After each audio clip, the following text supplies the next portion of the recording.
Good evening, Crimson Tide Nation, and welcome to the 42nd edition of Alabama Crimson Tide Live, all right here on Alabama with the Voice of College Football. From yours truly, Jackson Johnson, and my partners in crime, Coach Johnny Burts and Jeffrey from Only Talk Sports, where we go over our takes on the latest news and notes on the Crimson Tide. And no worries, we've got something very exciting for you today. We've got a special guest joining us, and you're going to see him in just a little bit after we tell you about the YouTube memberships of Alabama with the Voice of College Football.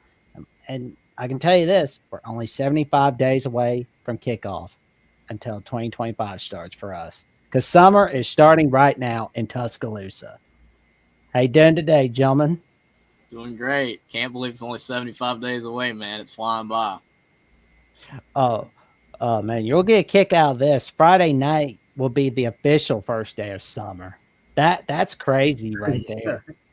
Yeah, I don't want like the summer to end, man. Like it already feels like summer where I'm at. It's blazing outside. You know, it's always a great time of year despite the heat. You know, you just got to deal with the heat, but everything else about late spring and throughout the summer is always so much fun. And even though there's no football on, I know you have the UFL now with the spring leagues, but that's over. But you don't have any football on. I still love the summer. And once like the fall comes, college, football's back, college basketball, even after that, NFL, I love it. But, it's back to like, a bunch of crazy stuff as the holidays get close, Christmas, Thanksgiving, everything. It's just a great time of year right now. So I am excited about football getting close to returning, but, soon. But yeah, I don't want the 104 days of summer, as Phineas and Ferb always say, to go by too quickly. I don't. Well, I mean, it is a summer vacation, and Alabama and Florida State is technically a part of it. So who knows? Maybe they'll have like a Phineas and Ferb promo for that game. But although that would tell me that Florida State really sucks if you have to have Phineas and Ferb bail you out. It's the summer of making predictions, and it's interesting. And then now we make a prediction. We have to sit on it. We have to eat it in the end. We'll see. Everybody's doing all the whatever, top 10, all this kind of stuff. So, hey, it's that time. In the end, it doesn't really matter until you go out there on the field. You have to see how the teams perform, and then people might go back and look at your predictions and see how wrong they were, but they don't matter. That's why they're way too early predictions. Ooh, that's going to be a perfect segue for our first topic for today, Jeffrey. But first, we've got the YouTube memberships, and this is a perfect way to celebrate summer, because for $2.99 a month, you can become a Crimson Faithful member, where you'll get a loyalty badge next to your name in the comments and in the live chat, and you get a member shout out, custom emoji to use in the comments and the live chat just by becoming a Crimson Faithful member. For $4.99 a month, you can become a Saber Disciple, which in return, you'll get priority replies to comments and access to a monthly hangout from yours truly, Jackson Johnson, Coach Johnny Burts, Jeffrey from Only Talk Sports, and the Alabama Primetime Live host, Coach Smoke Hines, and Manny Wilson. And of course, the big one, for $9.99 a month, you can be and give out content requests of any kind in neither rain, nor sleet, nor snow, nor bad weather of any kind will put a stop to us from fulfilling your request, all right here on Alabama with the Voice of College Football. And as promised, we have a special guest for you. He is a sports writer for Alabama Athletics. And we can tell you right now, he is a go-to source for the Crimson Tide, the one and only himself, Brody Smoot. How you doing tonight, good buddy? Man, I'm doing great. Recruiting's in full swing, and as y'all are saying, the season's coming up before you know it. Oh, there we go, man. There we go. But, gentlemen, Jeffrey, you made a good point about the predictions a little while ago about how they're not always accurate, especially in the preseason. There's a little something I found from AL.com from Matt Stahl, or Stahl, however you pronounce his name. But Texas, Penn State. Okay, did Joe Paterno, is Joe Paterno's ghost there or something? Like, I don't see Penn State as the number 2 team, but that's just me. Well, I mean, Texas number 1 just because one player, Arch Manning. I mean, the hype, and all that kind of stuff. And and you hear nothing else really about the team other than Arch Manning. So if he's that good and if he's the man, then and they're the reason they're number one. That's a lot of pressure on one young man. I can tell you that. We see the Buckeyes. We see Georgia. Oh, that's according to Athlon's. Georgia is ahead of Alabama. Brody, what do you think about that? About Georgia being ahead of us? Yeah. You know, it's hard for me to get a gauge on Georgia with the quarterback situation. Mm-hmm. It's been hard the past few years for me to get a gauge on Georgia with the quarterback situation. I don't think that Carson Beck was as advertised, which I think a lot of people would agree with that statement. I think Gunnar Stockton's good. He's got some good pieces around him. You know, as always, they're going to have a good defense, but if I'm not mistaken, their schedule, it might seem easy on paper, but I think it's going to be difficult for Georgia to navigate. I think that defense is going to struggle a little bit this year. You know, and then they're replacing some key guys on the offensive side of the ball. So, from a talent standpoint, you know, I would give the advantage to Alabama this year. But you know, Georgia had a better record in all, and Alabama lost three games regular season, lost to Michigan. So, I think that had something to do with it. But as far as the more talented team, I would definitely say Alabama. But I kind of understand where they're coming from in a sense because, you know, you got Kalen DeBoer who really hasn't proven anything yet, and then you have Kirby Smart who has. So I think that definitely factors into their decision to put Georgia, you know, up here at number 4. That's just my take. Yeah, I agree with that, honestly, because when you talk about the coaching experience, that's really the only major advantage. The only thing that I really fail to grasp with Georgia getting, you know, more hype than us is, for one, we beat them last year. I know it was at home, but we did beat them last year. And when you really look at both Georgia and Alabama's seasons last year, neither team really did all that better or worse than each other. Georgia was pretty much the exact same. They went 10-3, we went 9-4, only because we didn't show up in the bowl game. We were pretty much the exact same. Georgia was not a very good team last year. They should have lost to Georgia Tech. They struggled in multiple games last year. They shouldn't even have made the playoffs. Not a very great team for their standards. Same as with us. We were not a great team to our standards. So I don't necessarily agree that Georgia has a significant edge next year either, especially because, you know, their quarterback is not proven at all. So while our coach isn't proven and technically our quarterback isn't either, neither's their quarterback, and Georgia's kind of been on the decline the last couple of years anyway because they've had a lot of off-the-field issues. So I don't know. I mean, they might be slightly better than us, and they do have the home field advantage this year, which a lot of people are expecting them to win that game already. But I wouldn't say it's a given, and I think both teams are pretty even. And the fact of the matter is, like, Mike Bobo is their offensive coordinator. And as long as you got Mike Bobo as your offensive coordinator, you're never going back to the Natty. And you're not going to the semifinals either. I mean, yeah, you can flaunt all you want that you won the SEC, but you're not going to get – like, you're closer to having a drink at the Long Branch with Miss Kitty than you are getting to a Natty with Mike Bobo as your offensive coordinator. And I'll say this, and we from here to forward, we learned this past fall that, I mean, you can throw the bowl games out because all this portal stuff and people opting out and that kind of stuff. You can't even base anything off what happened in a bowl game anymore. I think the bowl games, like we talked last week, I think they're going to be obsolete, meaningless, and nobody's going to be interested because everything's going to the playoffs. All you care about now are the teams that are in the playoffs. So, but I think right now, I think they're pretty, 2 new quarterbacks. I think they're evenly matched in certain areas. I do you have to take into the factor of the home field advantage. So right now I would lean Georgia as a slight edge, but then once we see in the fall, like Mark, you know, Coach Hudson said this past week that, I mean, even as coaches, you don't even know your team anymore until August because people are leaving after spring practice and all that kind of stuff. And so you don't even know. And so as prognosticators, and we want to make these predictions about teams, we don't really know because everybody's changing. I mean, it's just, you know, different script every week. So we'll find out in the fall and then start after about the 3rd week of the season. We might know a little bit. Well, this question's kind of nagging at me, and this is something I want to ask Brody for a little bit. Out of the 3 rivals for Georgia, who's most likely to beat them this season? Auburn, Florida, or Georgia Tech? Let's see. They got to go to Auburn, right? Mm-hmm. Yep. All right. And Florida's going to be in Jacksonville, or did they change that? Jacksonville, yes. Okay. I would probably say Jackson. I would probably go with Georgia Tech. They're going to have to go to Georgia Tech. As far as the atmosphere, obviously Auburn's going to be the most tough, most difficult place to play. But I'm not buying the hype of Jackson Arnold or any quarterback they have in that quarterback room. And so, if Auburn's mediocre at the quarterback position, they're just not going to beat Georgia, in my opinion.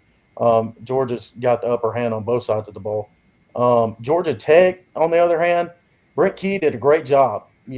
As Jeffrey was saying, they had them, on the brink of being eliminated from the playoffs virtually, and, Kirby was able to escape that game and reach the playoffs. But I think that Georgia Tech is getting better and better each offseason. They're bringing in transfers. He's getting some good recruits. I would say Georgia Tech at this point in time, but that's subject to change. I think that Florida and Auburn are going to be improved from a season ago, but I don't think I'm ready to say that they're going to compete with Georgia on that level like Georgia Tech is capable of. Plus, you got you got your running back with Haynes, and you got Haynes King coming back. I know they lost Eric Singleton to Auburn, but Georgia Tech is well coached. They're going to be at home. They're probably not going to have anything to lose. And, so right now, I'd probably say Georgia Tech out of those 3 schools. And if Georgia Tech was to beat Georgia in Atlanta this year, it'll be the first time since 1999 that it's happened. All 4 wins in the 21st century against Georgia have all been in Athens. I would agree with that Georgia Tech is probably the most likely to beat them, but Auburn is definitely a close second because the issue with Auburn, and it's been this way since they fired Gus Malzahn, they only show up for like 1 or 2 games every year, and it's typically Alabama and Georgia every single time, and especially when it's in Jordan-Hare. Alabama should have lost to Auburn the last 2 times they've played in Jordan-Hare, even though Auburn both years were terrible in 2021 and 2023. We won on a last-second touchdown pass to Isaiah Bond in the left corner and Ja'Cory Brooks in the right corner the last 2 times. So even though Auburn is not good, and even though I think they'll be a little bit better, they're going to probably give Georgia everything they have. That doesn't mean they're going to win the game. It's just that's the thing with Auburn. Like, you have to take that football program with a complete grain of salt when they're playing Alabama and when they're playing Georgia. Those are the only 2 games that they really even show up. And sometimes they pick a random other game. Like last year it was A&M where they played very well. And that's it. And everybody else, they play like hot trash. So that's the thing with Auburn. You never know what you're going to get sometimes, but typically against really good teams and the rivals, they show up. Well, if I were to rank at these with regard to Georgia, I would put Florida. I would go Florida, Georgia Tech, and Auburn. And the reason I put Auburn third is because Auburn is only effective if they've got the way they run their schemes. All right, in the past, did Coach face freeze for a moment? You look at their schemes. They've got to have a running back, and Jarquez Hunter last year, and you go back and back and back. You've always got that little running back there that can, make things happen and bail them out and stuff like that. And now that I don't know who their running back, Jackson Arnold. I don't put a hill of beans in him yet. But, I mean, he's a good player. He's there. I mean, he'll do, I guess, good things. But for Auburn and the offense that Hugh Freeze wants, he's got to have a running back. And right now, going into the fall, I mean, Jarquez left. And, I mean, he to me, that he was on offense, he was their most valuable player last year. And without a running back to go with what he's trying to do, I just don't see a silver lining for Auburn right now. So, well, we got these other rankings like Clemson, Notre Dame being ahead. LSU should not even be on the list, man. I know, right? I was like, LSU? Are you kidding me? Every year they get hyped. They're like Miami. They're like A&M, but this is really bad. We beat them 42-6 last year. They were not even good. They were terrible. and now suddenly people think that they're going to be a top 5 to 7 team. I just don't see it. Garrett Nussmeier is so turnover prone. The team does not even have the same amount of talent they've had in the past. I don't see it. I could be wrong. I mean, honestly, I haven't really studied LSU that hard this offseason, but to me, nothing that they would have done has really jumped off the page to make me believe that they're going to be this improved this year, especially with Brian Kelly still a head coach.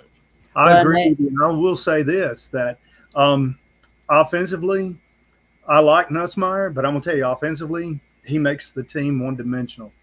He is a drop-back passer, and that's it. That's it. I mean, you look at Lenoris up there in South Carolina. I mean, that guy is freaky crazy outside the pocket, makes something out of nothing. Garrett Nussmeier can't do that. So he kind of makes the offense either he's going to be a pocket passer, can't break out, can't create, or they're going to have to, whoever they choose to run the ball with. I mean, so he kind of limits the offense. So I agree with you. I do not 7.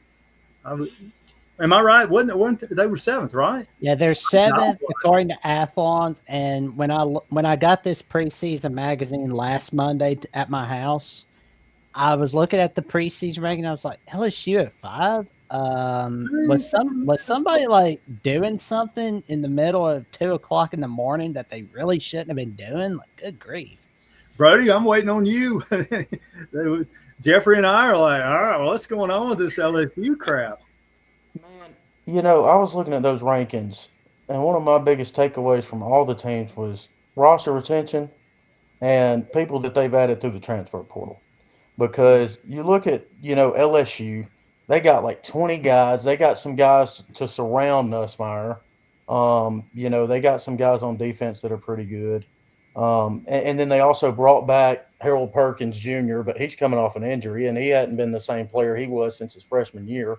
Whit Weeks, he's a tackling machine. You got a good running back with Caden Durham. You lose Mason Taylor. That's a big loss. You lose Kyron Lacey. I want to say they had another receiver that they lost. Will Campbell, obviously. You're losing your best offensive lineman. But top 10, I'm not sure I'm ready to put LSU right there right now. I think they have a talented roster, but at the end of the day, as you guys were talking about, you got Brian Kelly as a head coach. Like, he hasn't proven virtually anything in the last decade. I mean, I don't think that he's an SEC coach. I just don't. I don't think he's an SEC caliber coach. It screams Jimbo Fisher. He had Jaden Daniels, and he went 8-5. Yeah, that is true. I was at that game when Alabama and LSU faced off several years ago with Jaden Daniels and Neighbors, and I mean, he's had some really talented teams and underachieved. And I think that those teams were better than this team. I mean, Nussmeier, like Johnny was saying, he makes them one-dimensional. He can't really run. That's something that Jaden Daniels could do. He had pressure, and he sensed pressure. He could make plays like in the blink of an eye. And that's just something that worries me when I'm thinking about LSU. But it doesn't worry me, obviously, because I want to beat the shoe out of him. But, from an LSU standpoint, I think Nussmeier's good, but he's definitely got to improve in that aspect. Brody, can you see Nussmeier running? Brody, can you see Nussmeier running an RPO? Ain't happening. No. Like you're saying, Sellers. You got Sellers. You got some DJ Lagway. You got some other quarterbacks in the conference that could, do that and probably fit that scheme. But Nussmeier's a pocket passer. I mean, who are we kidding? He's a pocket passer, and their defense back in the day, they had some loaded defenses, and they were DBU and all this. They just don't have the defense they used to have. Yeah, our games against LSU, we used to be like 12-9 or 14-10. Those type of games. Both defenses were like 1 and 2 in the country, man. Like top 5 at least. And so the fact that they don't have a defense like that, I think their offense is going to be really good. I think they're going to put up points, but I'm concerned about Nussmeier being one-dimensional. You got Brian Kelly as the head coach. The SEC's not getting any easier. Who are we kidding? It's only getting more difficult. I don't think LSU should be in the top 10. Nah. LSU, like, they can't even win a season opener. They have not won a season opener since that magnificent 2019 season. They need to just play like McNeese State in week 1 so they could get one. Yeah, I mean, it's like 2020, Mississippi State on SEC on CBS, Mike Leach's debut in Starkville, Mississippi. Rest in peace to the Pirate. I 2021, losing to UCLA on Fox. That game And was then- humiliating. Oh, yeah. 2022, Florida State, they blow it. 2023, they get smacked off the face of the earth. And last season, they blow it against USC. The Florida now State game was good. I mean, well, let's be fair. The Florida State game was really good, but they still shouldn't have lost. You know, but those other games, I mean, the UCLA one really sticks out to me. That was embarrassment. Like, UCLA wasn't even that great, and they lost that game. They had no business losing that game. No. And it's embarrassing to the SEC, and you're sitting there, Yeah, lose it to the what the Pac, hell? right? It's not the Big Yeah. Ten now. It was the hurts Pac. feelings. Oh man, the old days when it was referred to as the Pack, good old days. But yeah, Clemson week 1. I don't see LSU being Clemson week 1 right off. I think gate. most of America wants Clemson to win that game. Oh man, please tell me that Clemson's gonna make a miraculous game-winning play, and we see like Sean McDonough on the call. Like that'd be cool. As great as that would be, I know just want a Brody's beat getting down. excited about it. I just want Love to it. beat down. Oh man. Well, gentlemen, before we move on to our next topic, any gift ideas for the summer? Huh. Brody, you got a gift idea? I don't have anything off the top of my head, man. Gift ideas. I'd like some cold weather. I Can you get wonder that? if Yeah. Some more rain. Y'all got a Where lot I'm of at, rain. it's been raining. Y'all had a all lot week, of rain, so- rain down there in LaGrange. well, Man, it hasn't think been I've got- raining. You said oh, what? sorry. I was going to say, I think I've got the suggestion that can solve our problems. The doppelganger of Mark Rogers. Let's hear what he has to say. You can make a difference here at the Voice of College Football. Use the Amazon link. Financially contribute to the Voice of College Football without spending a penny. Same shopping experience. It's easy. Go to any video on any channel. Go to the description section and grab the link right next to the capital letters that say Amazon. Use that link, and Amazon will instantaneously convert to your account, settings, history, everything intact, just like whatever link you use right now. No difference. Pay no attention to the product that you see right there. Just go search what you want. Don't forget the Amazon link. Thank you for your support. Sincerely, the Voice of College Football. And it's perfect for the 4th of July because you want to shop on Amazon using the link to support the Voice of College Football. You don't need to buy the product display. It doesn't cost you a penny, and you get the same shopping experience with the link down below. Well, gentlemen, I think summer's really beginning in Tuscaloosa, and Brody has an idea on why that is. Especially Wait, say it with again? recruiting. Oh, recruiting, man. We had a big weekend last week, and a lot of these guys, you were kind of like coming into the last weekend. A lot of them, you were wondering, well, there's not that guy that's just popping off like, hey, he might commit, or he might be like, oh, we're the leader in his recruitment, but based off some of the intel that I've received and some of the things that I've read, I think we got a good chance with some of these guys that a lot of people were writing us off for, heading into the weekend. I had a conversation with Elijah Golden, for instance, right there. And that's a kid that's out of Virginia. He's taking OVs to Virginia Tech, Oklahoma, Alabama. He's got Notre Dame coming up. Him and his family came down. He had a really good visit. His player host was Keon Keeley. And Keon Keeley was talking about patience and waiting your turn. And that's something that Elijah Golden said he really liked, hearing that and where he fit in the defensive scheme. And, I asked him what made Alabama or what stood out about this trip. And he was just talking about, he was able to talk with everybody, get that interaction with some of the people that he usually wouldn't be able to talk to, and then get a more in-depth look at the school itself. So he's a kid that the coaching staff has really liked for a long time, kid out of Virginia. I would probably say that it's down to Alabama Notre Dame. I think this visit is going to be. I don't think that he cancels. I think that he follows through with it.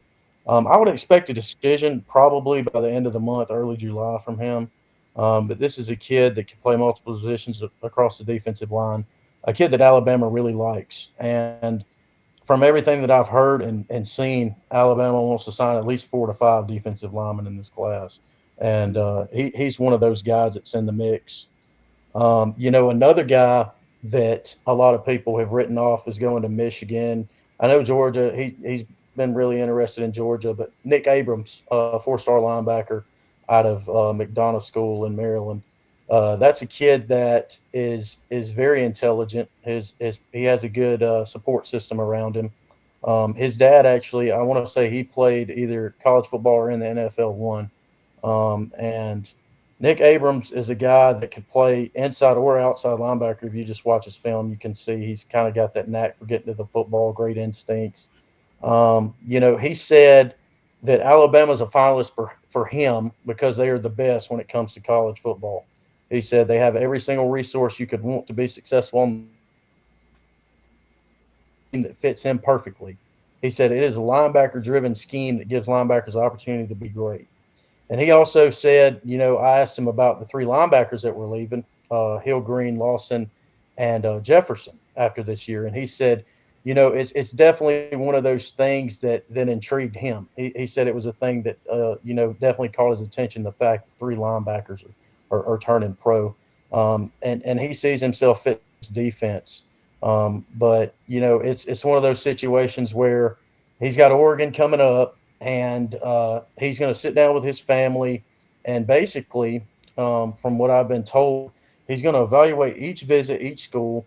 He's going to rate, like give them a ranking, like a number, and whoever has the highest number is where he's going to commit, from what I've heard. So a very interesting way to approach, his commitment. But I think he has July 16th. I might be wrong on that. I think it's a middle of July decision date for him. But those are the 2 guys that I was able to talk to. And then, of course, we got Brandon Arrington, the kid out of Mount Miguel, California. He's got Oregon, USC, Texas A&M, and Alabama. This is a kid that, from what I've heard, he really loves Oregon, the community, Eugene, and he's a West Coast kid. Really likes the fact that Texas A&M will allow him to play both sides of the ball. But he came to Tuscaloosa this weekend. From everything that I've heard, he had a pretty good visit. Ultimately, I think it's going to be difficult. I think a lot of his decision will stem from like NIL. I'm not sure that Alabama can compete with USC, Oregon, and Texas A&M. I'm not sure they want to compete with it. I'm not sure they want to use that money.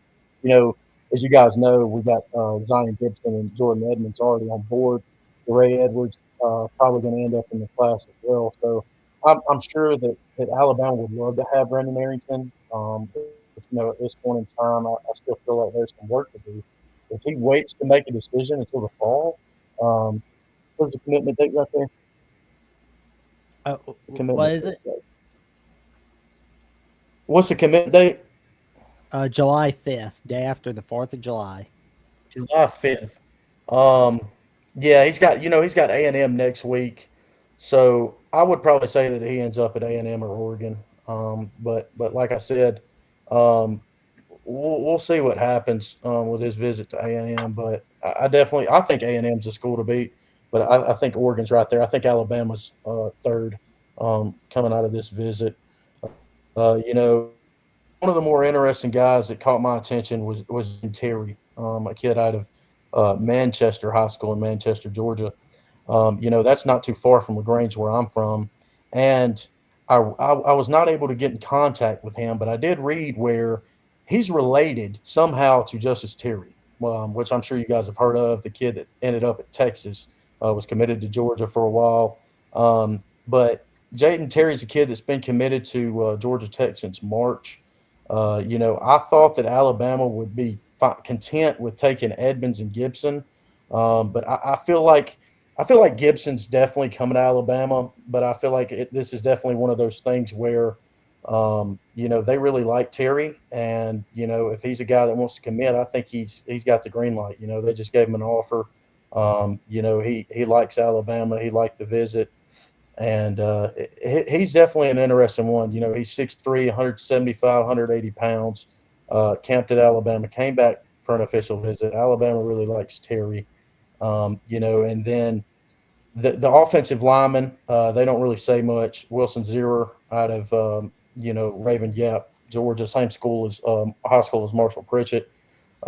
He likes Alabama. He likes Auburn a lot. Obviously, his older brother played ball at Auburn, offensive tackle Killian Zierer. But he's one of those guys that doesn't say a whole lot. So he likes to keep things close to the chest. He's going to go, spend time with his family and decide what's best for his future. But I would say that Alabama definitely took a step in the right direction with Wilson Zierer this weekend. The other offensive lineman, Marky Walbridge, he doesn't say a whole lot either. I know that Michigan's very involved with him. He's a kid from Massachusetts as well. I think a lot of this, you guys, is contingent upon Malachi Lee's decision, and his is at the end of the month. He's making the decision. I believe he announced today on the 27th. Correct me if I'm wrong. June 27th for um, you know um, Malachi Lee, but I know that he's got a close relationship with Alabama. He took an unofficial to Georgia this past weekend, but from everything that I've heard, it's down to Alabama and Michigan. And so it'll be interesting to see where he goes or how those dominoes fall, so to speak. But if he were to choose elsewhere, I think Alabama would turn up the heat on Zero. I think he's the guy from everything that I've heard that Alabama would be open to taking. I think Bryson Cooley, the kid out of Mississippi, I know that his family's predominantly LSU fans. He took an OV to Bama 2 weeks ago, I believe, and so it's going to be interesting to see who they take at that tackle spot. But from everything that I've heard as well, Alabama wants to sign 3 offensive linemen. So you're talking about Booker, Utu, and preferably another offensive tackle or a guy that could play inside or out. Um, from everything that I've gathered thus far, and then you got Javian Mallory, the kid committed to Miami. He was on record saying that he was, virtually his recruitment was closed until Alabama really put a full court press on Mallory. With Robert Gillespie making several rounds down there in South Florida and spending some time with Mallory, got him up for an official visit. I haven't heard a whole lot from Mallory. I know that he likes Miami a whole lot, and Alabama's now in the mix. I think Alabama's got a good chance, and you know, this is not intel that I've heard or gathered from anybody in specific. To be specific, but I think that Miami has a great chance to get Derek Cooper, the kid out of Chaminade, Madonna, Hollywood, Florida. A special talent, 5-star, and I think that could factor into Mallory's decision. I definitely think it could. If he goes to Miami, does Mallory go, okay, well, that's a 5-star. Um, I'm not saying that he's scared of the competition, but I think it could definitely influence whether or not he sticks with his or honors his commitment to Miami or decides to come to Alabama. Just looking at the rest of the list, Roman Voss, he's a kid out of Minnesota. Several other schools tried to get him to take an official visit, but he shut those schools down. He is down to Minnesota and Alabama. He will make a decision relatively soon, or so I expect he will. That's a kid that plays quarterback for his local high school up there in Minnesota. But there's going to be a lot of pressure on him to stay home. Be one of those guys that helps build that Minnesota recruiting class. Obviously he would be the top ranked recruit that they have in their class. At Alabama, he would be middle of the pack as far as rankings, probably. But he really likes Alabama. His mother actually went to Sioux Falls, which was the same school that Kalen DeBoer played. He played his college ball at. So they have that connection. They're pretty close there. Voss made it down to Tuscaloosa. I haven't heard a whole lot since his official visit, but you have to like where Alabama sits. The fact that they have no tight ends in the class, should definitely open his eyes. Even though Max Sutter's, he's a guy that Alabama really likes, and several other guys, Xavier Tiller and Caden Prothrow as well, are included. Karan Maycock visited. I don't envision Karan Maycock ending up in this class. He's a Florida State commit, and he's going to make a decision in the first week in July, final decision. But yeah, that's pretty much what I've heard and gathered about these kids that were in town this past weekend. I have a question for you, Brody, when it comes to guys like Arrington that you mentioned NIL, because those list of schools, USC, Oregon, A&M, you kind of get that vibe with certain players when those type of schools are on that list, that's where they're looking. Nothing wrong with that. If I was in their shoes, if we were all in their shoes, can't blame them for wanting to go where they're going to make the most money. But when it comes to Alabama, and a lot of people are saying that we're behind those schools when it comes to NIL. And I know with all the settlement stuff and possible new rules, it's a crazy landscape. We don't really know truly at times what's even going on. But where do you see in the recruiting space with NIL, where is Alabama, like, when it comes to the list of schools that have the most NIL? Where do you think Alabama is? Are we in the top 10 in NIL, top 15, top 5 even? I doubt that. But where do you see us when it comes to that? I can't give a definitive answer. Obviously, I couldn't tell you that, but if I had to say, I would probably say top 10. I think Alabama has a lot of NIL money. I just think they're very particular, and this coaching staff is very selective. I don't think they're going after guys for rankings. There's a lot of guys that the old coaching staff offered, maybe that Nick Saban offered, that this coaching staff hasn't been as high on, the 26 class as well as the 2025 class, the last signing class. But, I think Alabama is definitely competitive, but I think certain players they're willing to spend more NIL on before the settlement, of course. They were willing to spend more on this guy than they would this guy because this guy's at a position of need. So, they're not going to overspend for a player that's, a 5-star quarterback because you just brought in Keelan Russell, if that makes sense. So I think that a lot of the recruiting and a lot of the ways that this coaching staff approaches NIL is kind of, you know, I guess attached to the players that they need, the players that are going, pro, players that might potentially transfer. I think they're going after them guys, these guys in the 2026 recruiting class that can come in and play fairly quickly, immediately, be immediate impact players. So I feel like Alabama's just, more so. I wouldn't say they're picky, but they're more so selective. Basically, the same thing, interchangeable. But I think they're selective on who they want to bring in and who fits the culture because a lot of these players, as you guys have seen, a lot of them are close. Like a lot of these kids could be, training or back home with their family or doing, God knows what. But instead of that, they're on campus. They're hosting these players. They're helping the coaching staff recruit these kids because I feel like this culture that Kalen DeBoer has established and the rest of the coaching staff is it's more player driven than it is coach driven. So I definitely feel like that's something that's good and relationships are a big thing for some players. And then some players, I feel like the coaching staff can kind of sense, if this guy's going after NIL or if this guy's going after relationships, being developed, getting a great education. So I just think there's a fine line between, Alabama being selective and spending money on the players that they want. I don't think they're going to overpay or overspend for guys in this era of NIL and college football, with it being the way that it is. I hope that answered your question a little bit better.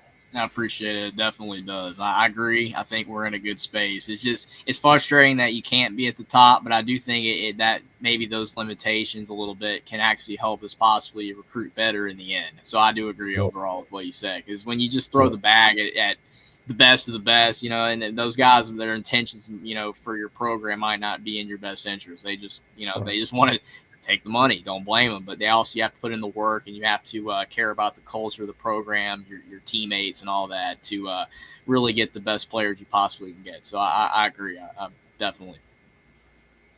Well, and there's one guy I was just looking at on Dutt's Wire from Zachary Neal, friend of the Voice College Football Network. Shout out to the work he's doing on there and on Believe in Oregon with Jonathan Stewart. He was talking about a quarterback who basically was committed to Boise at one point, but then it's like, nope, I'm decommitting from Boise. Guy's name is Bryson Beaver. He's visiting Bama. He's looking at Bama, Ole Miss, Oregon. He's all over the place. Brody, any chance we got at landing him or no? I think that, he's a guy that just emerged. He's a guy that a lot of people found out was on an unofficial visit, just yesterday. So, he decommitted from Boise State. He's a West Coast guy. Oregon's been a school that's been in contact with him prior to Ole Miss, Alabama, Ohio State, all these other schools. Alabama is being very selective. It's one of those positions where they are being very selective and not going for the highest ranked player. Having Beaver on campus definitely helps. I think if Alabama is able to get him back and for an official visit, that will say a lot more to me. I think that Tamala and Ponatoski, I think ultimately they're the top two still. They offered the kid from Utah, Kawa, and this kid. But I think that if Tomala were to stick with his commitment, and guys, I think Ponatoski, he's taking an official visit to Oregon as well, or he did this past weekend. So I could see Alabama, depending on how the chips kind of fall. Alabama maybe taking Beaver and them taking Ponatoski or vice versa. But I think that Tomala is ultimately the first, their top choice. But I definitely found it intriguing to see that Alabama offered Beaver and the quarterbacks that they both offered recently, because as we know, they're not signing two quarterbacks; they're signing one quarterback in this class. So it's difficult to kind of get a gauge of the mindset of the coaching staff. I thought that those two guys, Tamala and Ponatoski, I thought they were the top two guys, which I still think they are. But it's an interesting development to see them offering Beaver as well as Kawa out of Utah.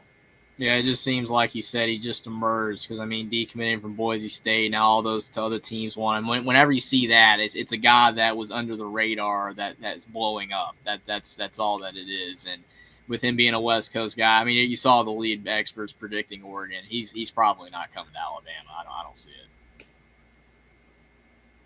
Well, we'll wait and see what happens. I'd love to see him come to Tuscaloosa, but like you gentlemen say, probably not happening. Probably not, but things can change, man. You never know. That's why you say probably, because anything can happen. Yep, it's a possibility. But there is magic around here, and it's from the Voice College Football website, where you got all these articles and all the news stuff everywhere. You got the team of writers. Alec Kaiser from Indiana Live, Leanne Herring, the busiest woman in the land, at Wildcats Wire, the Rebel Walk, Ole Miss Live, and On the Move Wednesday nights. All right there on the Voice College Football with Mark Rogers, 7:30 p.m. Central Time. Get out of there, Capital One. We don't care about you. We only care about you with college football. Other than that, you're no use to us, Capital One. And we got Zoe Bentler, John D'Animo, Voice College Football staff, and much, much more. And the list of hosts. Coming soon is Penn State Live with Andy Adair and Nick. We have Mississippi State Live premiering with Krista Ballard from Ballard Sports Media, Clint Foster from Big 12 Live, and don't forget Coach Smoke Hines on the Alabama Primetime Live Show, as he was just in the chat just a moment ago. You see him Tuesday nights on the Alabama Primetime Live Show, 6 p.m. Central Time, 7 p.m. Eastern Time with Manny Wilson. And you got us. You got Darius Price. You got new host everywhere. Lucas Hill premiering South Carolina Live Wednesday night last week. I got to tell you, it's an amazing lineup from the Voice of College Football. Oh, Tegan Randolph. That's who I was looking for. He and Darius are bringing back SC Live, and they're live right now on the SC Live show. And look at this. Look at this. Huge lineup from the voice of college football. It's all right there. You got it all. You got USC. You got everybody. I mean, it's only 68 days until week 0, 73 days till week 1 Thursday night, 74 days till Auburn, Baylor, Colorado, Georgia Tech, 75 days till Alabama, Florida State, and you got 76 days till Notre Dame, Miami, Virginia Tech, South Carolina, and 77 days till the start of the Bill Belichick era. And there's the team channels. If your favorite team is not there, don't you worry. We are going to add it. Trust me. And you got the forum discussions of your favorite teams, your favorite conferences, all right there. And finally, the news articles. Man, I'd say this looks like a masterpiece. What do you think, gentlemen? Good stuff. Got it up. All topics covered. And speak of the devil, Terrence Holton, one of the USC Coliseum Chronicles co-host, in the chat. He's in the house, giving everybody the fire emojis. Like that's pretty good, right? Like, I'm like an old man in a young man's body. I'm like bad with the emojis sometimes. But yeah, we got some good ones. But Brody, what'd you think about AJ McCarron naming Bernard as the most underrated player at Alabama without hesitation? Man, I think that Alabama definitely has a lot of underrated players on their roster this year. But, I don't necessarily disagree with what AJ said. I think that Bernard is a guy that was overlooked a lot because of the success that Ryan Williams had early on. Kind of late in the season, he kind of emerged as the go-to target. A lot of teams took Ryan Williams out of the offensive game plan, and I feel like we would have lost several games had we not had Jeremy Bernard. He was a big time. He made some big time plays down the stretch. His stats, may not be as good as in the past, like Jamison Williams or Jalen Waddle or Smitty or somebody like that, but he's definitely a guy that could have gone pro and probably been a 3rd or 4th round pick, or a day 2, day 2, day 3 pick, and he chose to come back. But Bernard's one of those guys that he's a good guy to have in the locker room. He's a guy that just finds ways to make plays, finds ways to get open. He's not just like, he doesn't really have a whole lot of just like wow plays like Ryan Williams, like he had against Georgia, but he just finds a way to get open and get involved in the offense. And I feel like Kalen DeBoer, and Nick Sheridan, they had a lot of faith and trust in him, bringing him from Washington to Tuscaloosa. And I feel like Ryan Grubb will do the same thing. And I think that's one of the biggest reasons why he came back is because, I think he wants to play in Grubb's offense and hopefully, elevate his draft stock. And here's one thing too, and I like AJ McCarron, and I like the fact that he's back in Tuscaloosa, and he's probably looking at somebody like himself that is hungry and wants to play and wants to, be the man, wants to improve his, I guess, perception amongst the coaches and stuff like that. And so if you're a veteran, you've been around, you've seen a lot with regard to being there in Tuscaloosa, being in the professional leagues and that kind of stuff. And so somebody that is really his age, that is still hungry, probably resonated and probably, I guess, kind of gave him an idea that, hey, this guy's a lot. We need to focus, and he's hungry, he wants to play, and he's underrated, and we need to get the ball more to him. Somebody like that's going to be a hard worker. Yeah. So it's good. That's a good switch to light. Kudos to AJ McCarron. Turn that switch on to some of these veteran players. There we go. A lot of it's psychological too. Yeah, I'm loving that little Dynasty podcast. I probably need to watch more of it, but it's pretty fun to watch. AJ McCarron doing the podcast business, that's cool. I want to see him go on the Pat McAfee show next. Are you going to call in there, Jack? Well, I don't have a call-in link. Oh, they don't? No, they If they don't. ever do, call in and ask him about the name of this guy, Mike. Oh, man. Well, Coach, you're going to see this guy because he just put in a super chat for $5. This guy's name is Dan the Diesel Freak, and he says, quote, "I'm going to remind the folks that Georgia is coming to beat the Crimson Tide." He's also known as Caden, the Dark Lord of the Sith, as well. Everything he is I hope foreseen, foreseen. Hey, tell him to tell him to make it even more special. Do the blackout again, please. Come on, blackout one more time, baby. Yep. Roscoe's giving out the signal. I Yeah. don't think Roscoe's too crazy about Diesel Freak either. I riled him up. Hey, we make sure it. Hey, they put some rain out there too. Make it a blackout with some rain. You know, that'll be perfect. Hey Roscoe, like bark if you respond to this. What do you think about Ohio State barbecue in Texas? Like, what do you think about that? Will that happen or no? Coach, let us know if he get. Yeah, okay. I heard the bark. He says not. Yeah, he's got a good sense. Well, we appreciate super chat contribution, Dan, and we will take your comments, questions, and if you want a good chance of getting your question read or your comment read, put it in a super chat, and we will make sure to read it. That is for sure. Hey guys, on that Georgia-Alabama game, should I wear black? If you want to. What do you think? Oh my god! Oh my god! I wear black. Oh my god! We got a $2 super chat for Dan the Disney, and he says, "I'll make sure it's the Crimson Tide's bureau." Hey Dan, it would be crazy to see you out there on the field knocking off the Alabama Crimson Tide. You know, wide receiver catch the game-winning pass or something. But I don't know how you specifically will make sure that will happen. But we'll see if Georgia will make it happen. Hopefully not. Definitely appreciate the contribution, but I do fail to see how you are specifically going to make sure that will happen. I don't know. How are you going to impact the game? I don't see it. It's kind of like people saying that Taylor Swift, her presence was making sure the Chiefs would win.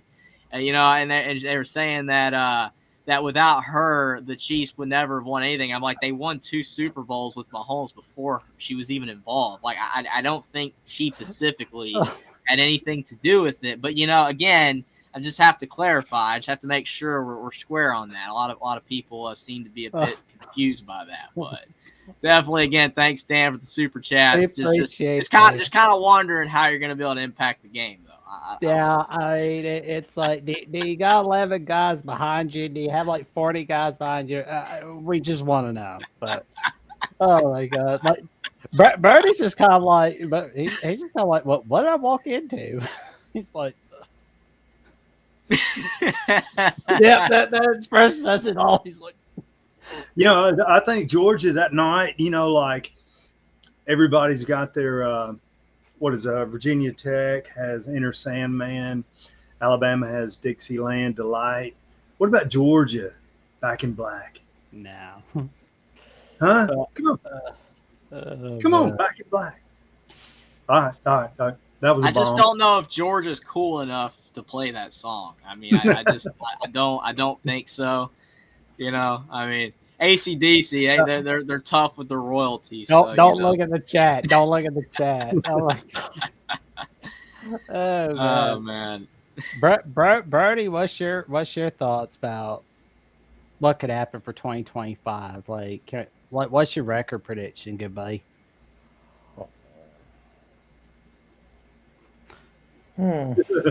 Last year, I'll be honest with you, I had us going like 11-1, 10-2 at worst. 10-2 is my prediction.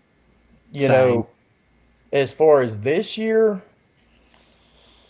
I think a lot of people disagree. Well, I think some people would agree. I think that South Carolina is going to be a game that's difficult to overcome. That is a team that a lot of people are still sleeping on. And I'm very concerned about that People game. are hyping up Illinois more than South Carolina this year because of the bowl game. That's it. Like that's not indicative at all. South Carolina's going to be really good, I think. Not at all. And they got a great offense. Shane Beamer's an overlooked coach. He may not be elite, but they're one of those teams that's sneaky, and they're going to find a way to win at least one big game a year. With that game being at home. I'm not going to say that South Carolina would beat us, but they got a lot of talent. It's probably going to be a night game. It's going to be very difficult to win there. And then as we were talking about, Georgia is one of those games that's going to be very difficult as well. As always, Auburn's going to be difficult. I would probably say, I would probably go 11-1. Honestly, I think that South Carolina will be that one game if I had to predict it right now. Georgia's really good, but last year I feel like we're a better team than we were a season ago. I feel like Georgia's a team that's not as good as they were a season ago. So I think a lot of it's going to come down to mistakes like from the quarterback position. If one quarterback has an errant throw or makes a bad decision, it could cost that team the game. So I think that's going to be one of the determining factors in that game. Alabama, I'm not really paying that much attention to, it being in Athens, which I know it's going to be difficult, and it's going to be a night game, so it's going to be very rowdy in Athens. But, Alabama, I'll give you an example, and they weren't as good as this Georgia team is, but LSU last year, we were coming off some bad losses, and we went to Death Valley and just curb stomped LSU. So, I'm not saying that we're going to curb stomp Georgia. It's always a good game. We know it's going to be a great game. But I would say the team that I'm most concerned about right now is South Carolina. But I have us going 11-1 right now. I would say our worst record would probably be like 9-3, maybe in the regular season, maybe. Yeah, I haven't made an official prediction yet for Alabama, but I'm leaning more towards 10-2 than 11-1. But I think, like you said, I agree that we're going to be better. It's just we have a few tricky games, and it's kind of tough to foresee us being significantly better this year, especially with an unproven QB. I don't know. To me, I feel like, as you said as well, the other thing that keeps nagging at me is how much tougher the SEC is getting. I mean, there's so many great teams, even teams that aren't that great.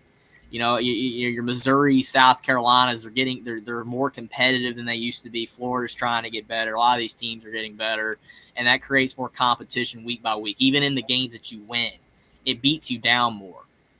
Those are the type of things you didn't really see as much in the past when Alabama was just steamrolling everybody, and then it was like two games that mattered, and they were able to give it 110%. Now, even in the games that Alabama is going to be favored in, instead of them being favored by 25 against Missouri, you're favored by 7. You're favored by 5. It just shows you how much more competitive even the games we're supposed to win are.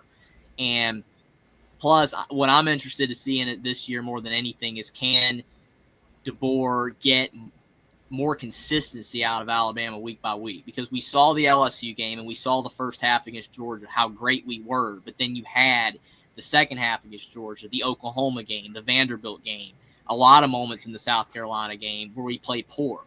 We were not consistent, and until I see consistency, it's just really hard for me to believe that we're going to go 11-1, especially with a schedule that's not super easy. So I hope we go 11-1. That would be fantastic. But to me, I'm leaning more towards 10-2. I just haven't made an official prediction yet because I'll wait more toward closer to the end of the season. My take on it is this, and Jack, I'm fixing to have to cut out of here. But my take on it is this: obviously. Typically a team will take the personality of the coach and that kind of stuff. And I don't think Alabama understood Kalen DeBoer. He hadn't been around long enough. His personality. Same thing with Coach Saban his first year. And so we were kind of shocked with regard to games in which Alabama laid an egg. And it was just totally shocking. So the thing that I guess all of us are thinking about as well is Alabama really going to improve, or is it going to be another, which game do we choose to lay an egg and just not show up? And are we going to be consistent from first game through all the way? And that's the biggest question with regard to me.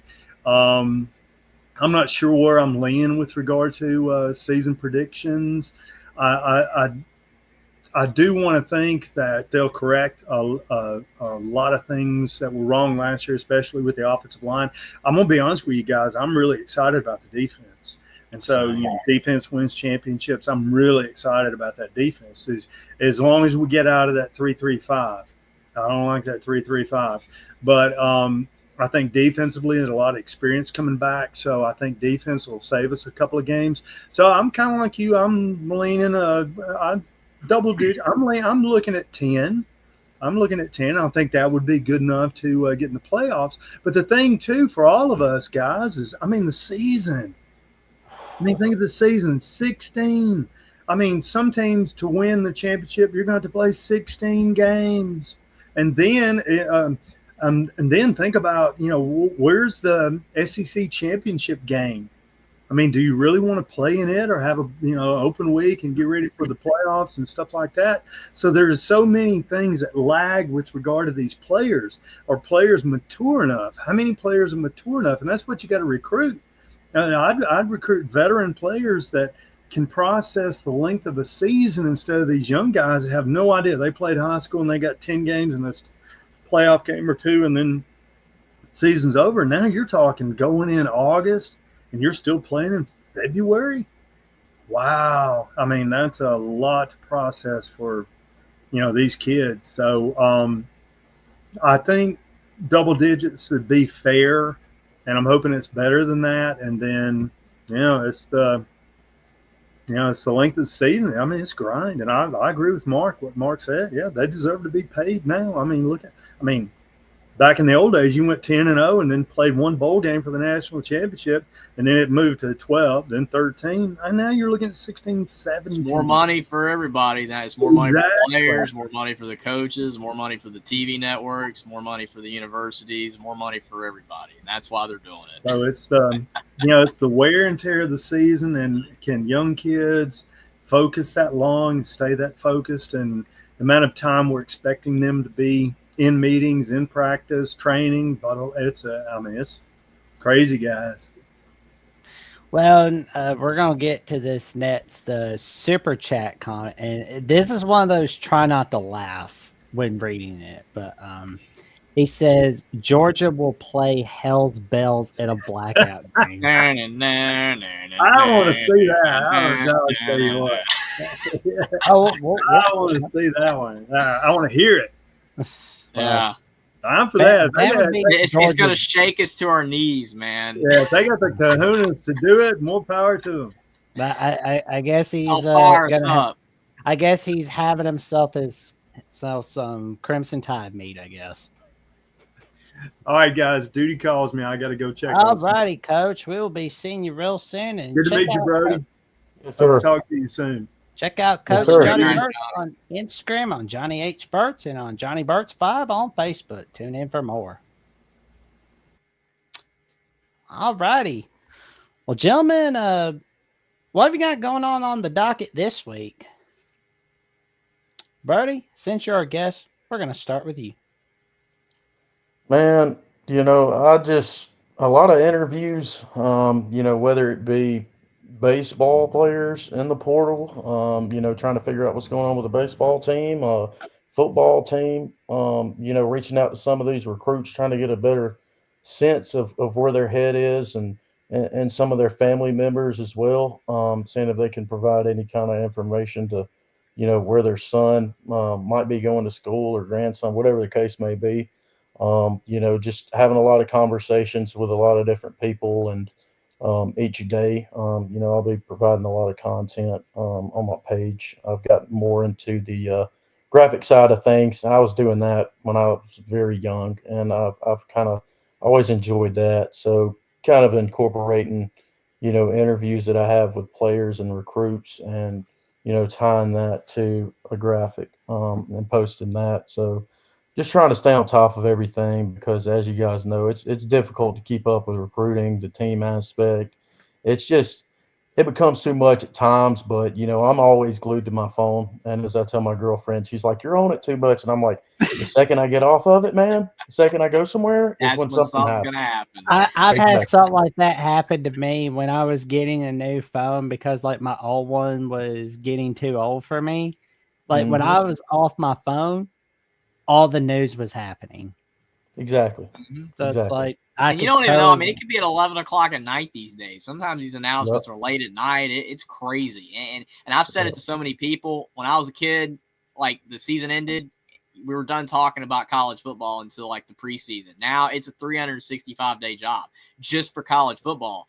I mean, I cover college basketball as well and some professional sports.